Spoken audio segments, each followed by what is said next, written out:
no sob story here, but my parents split up, like super high conflict divorce. I'm on good terms with both my parents, but they basically took a... You are on? I'm on very good terms with both my parents.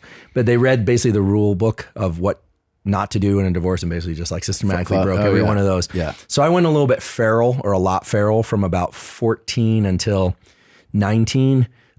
Fell straight into the skateboarding community. At that time in the early 90s, the so-called Embarcadero EMB crowd was really spinning up. Some amazing skateboarding. Rob Dyrdek came out to the EMB and would hang out, but it was a ton of amazing skateboarding, a lot of fights, a lot of drugs, a lot of alcohol, a lot of pregnant girlfriends, a lot of chaos. You were involved in all that? Not every single one of those things. I won't my checklist. I was like, that's a fucking summer, bro. A lot of people dead in jail. It was crazy. Okay. But the skateboarding was amazing. Yeah. And made amazing friends. And so from a pretty early age, I found that being in a big pack of guys, because at that time skateboarding was mostly just guys, was my family. And so I started traveling for skateboarding. Admittedly, and I have to be careful here because the skateboarders will like pick me apart.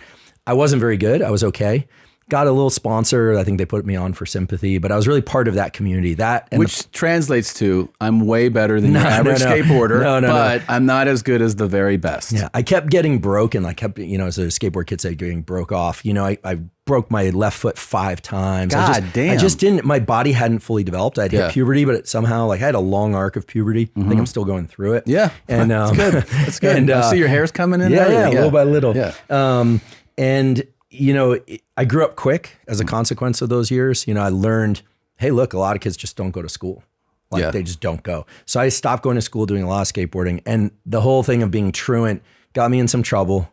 I got put away for a little while. You did? I did. I didn't harm anybody. I didn't harm myself, but the school understood, this, if you go to Palo Alto schools, are like, as opposed to inner city San Francisco school, they're going to find you and basically get you, at least attempt to put you under discipline. You have to be some teacher from that era's favorite story of like bad kid who flipped it around. Yeah, I think so. I mean, I got out of that place. That place was really unpleasant. Kids, let me just tell you, the moment the door locks, it sinks in. Like if you think life sucks wherever you are in freedom, think about how much it sucks when you have zero control over your schedule, your food, your life, your interactions.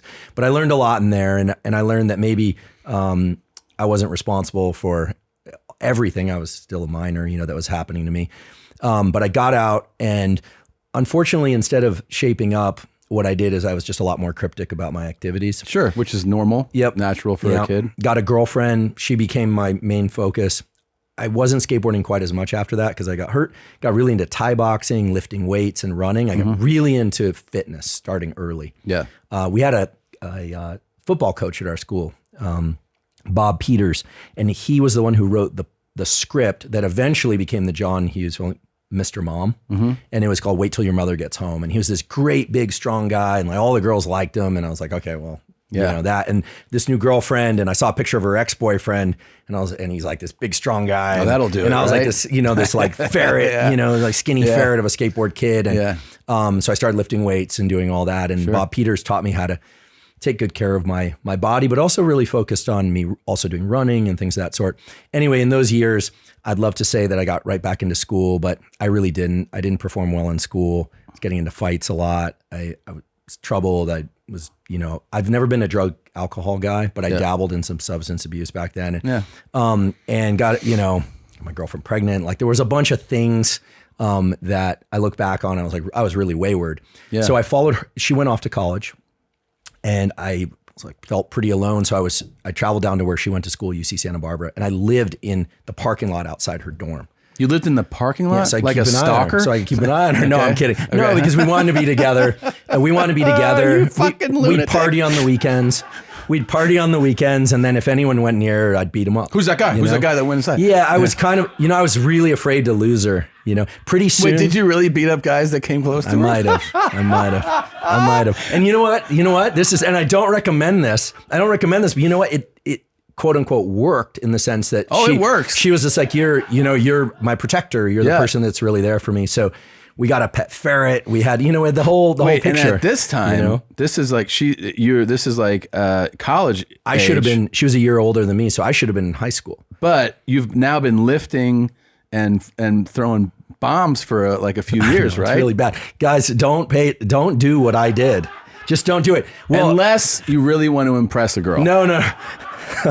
Because it will leave an impression. I was determined to keep her. And then, so we'll get back to how this can all go badly wrong.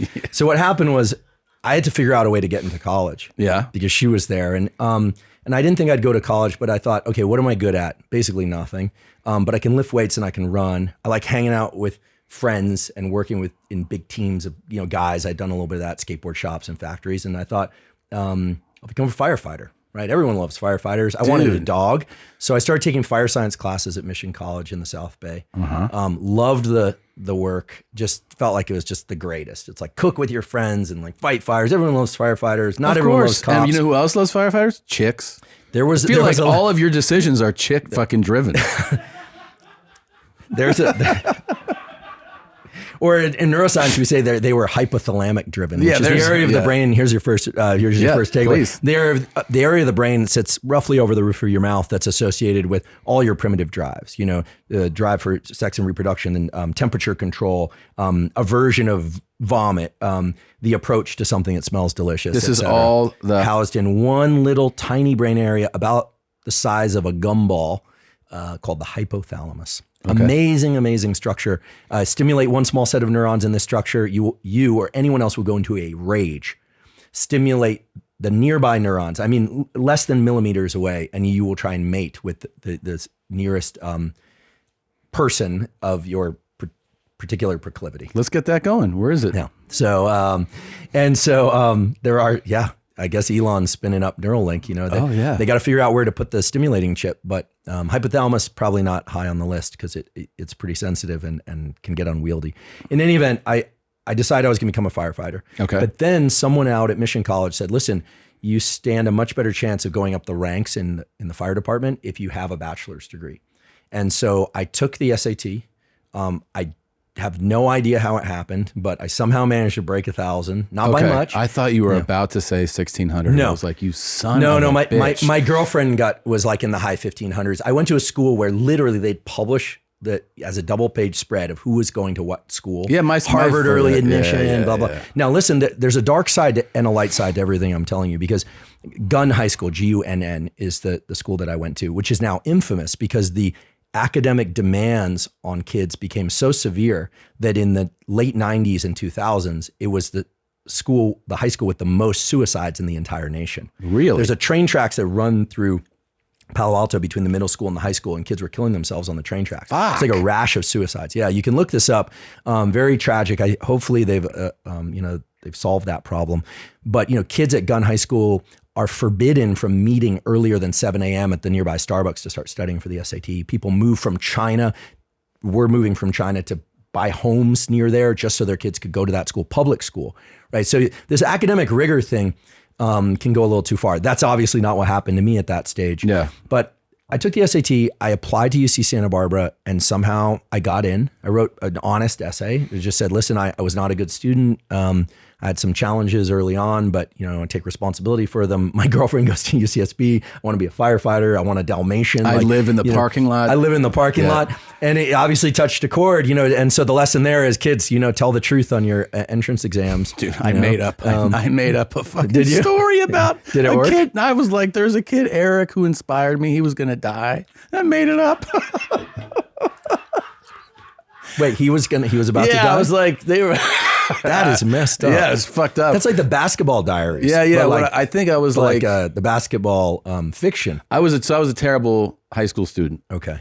And I was actually curious to know if you were just always like this great student, as being somebody in academia now. But I was a terrible student, and when I was applying to college, I wasn't getting in anywhere. I don't think I got in anywhere. I guess I went to the school I went to, but they were like, you have to write an essay, and I remember I had this friend that whatever, he was just a regular kid. I just decided, I put a disease, I said, oh, he had cancer, and like he inspired me. Oh my God. And oh my goodness. This podcast could be entitled What Not to Do. Yeah. By the way, he's fine. Okay, he's fine. You cured him. I think I cured him with my love, my affection. I got into the only school that, first of all, I never heard of it. And then I remember sitting with I went to a prep school where Where'd you grow up? Well, I moved around a lot, but I ended up going to a prep school in Florida, in the Vero Beach area, and all the kids, they did this thing where they post and it was just like Stanford, Harvard, Yale, Princeton, all the big schools, all the impressive schools, and then there would be like a little drop to the next tier of schools with, you see kids. Then there was a couple fuck offs that were doing community college. The same kids in the yearbook it said was not available. Not available, yeah, right? Exactly. Yeah. And mine, people would go what is that? Because the name was Lenore Rhine. They were like, what is that, like a special trade school? I was like, no, it's an actual school, a college, university now. But anyway, I couldn't believe it. I did so poorly as a student. I took the SATs. The first time I took it, I got 1030, which they were like, broke 1,000. That's not that bad. Yeah, and I was like, I should take it again. Yeah. I took it again. I got a lower score, and they were like, turns out the random bubble fill approach. They were like, let's stick to that. I think you get 150 points for filling out your name and I thought it was other more information. Yeah, I think you get more. Look, every once in a while, I look back on that and I just think, a macaque monkey learned more in my high school than I did. Yeah, and but a big part of it is that you were not yet applying yourself. That's right. I was very serious about fitness. I was very serious about the girlfriend. I mean, I'd wake up on Sunday morning, run to her house, run 6 miles, wash her Ford Bronco while she was at church, just to show her I'm a devoted, hardworking guy. Because her dad hated me.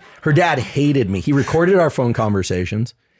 And discovered all sorts of stuff. He had every right to hate me, right? So I was a punk. That's true. And when I say punk, for me, I was also really tight in the punk rock community. Like, to me, a punk, that's like a term of endearment. But I was a punk kid. I was getting in fights. He had a daughter, and he had every right, and I think was reasonable in wanting to have her be with somebody who was really solid. She hadn't yet gone off to college. I think he was worried that she was going to hang back. And, he was somebody who had less than a high school education and really made something of himself by essentially being a janitor and doing maintenance in all these apartments. So, now I have the adult perspective of saying he was doing exactly what he should have. Right. Protecting. But you're a really devoted boyfriend, huh? I was a very devoted boyfriend until I wasn't. Because basically what happened was I got into UC Santa Barbara, went down there, and it was crazy. At that time it was, party central. But I had already done a lot of that in the skateboarding world. Right. So I didn't show up wanting to party. I was like, this is just easy pickings, right?